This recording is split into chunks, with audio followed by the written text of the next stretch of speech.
Today I'm going to share with you the Green Digital Shipping Corridor capabilities.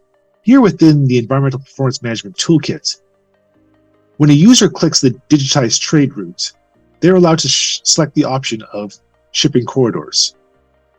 Here we have the shipping corridor between Montreal and Antwerp. What this tool does is it looks at the previous month of all vessels that have made the transit between these two ports.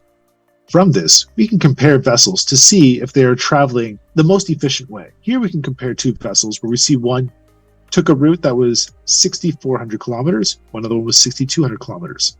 We can see that this vessel is going 11.4 knots versus the vessel going 10.9 knots. Here we can compare how an individual vessel has stacked up against other vessels that have taken this trip. We look at the value of this one EM key against all the other vessels that have taken the trip.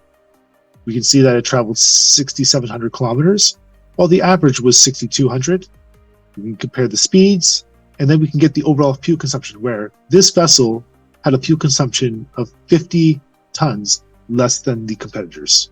We can also see vessels that are currently in transit between the two ports, where we see the MSC Ornelia, currently viewed much further south, was traveling on its way from Antwerp to Montreal. A ship may want to see their own metrics on the distance they traveled and the speeds they took on this trip to compare themselves. They can then promote themselves as being a more fuel-efficient vessel when traveling on these green shipping corridors. The overall goal of a green shipping corridor is to minimize the trend of total emissions between the two ports, and by having more insight into the overall emissions, we can determine if these goals are being met. Thank you for watching this demo.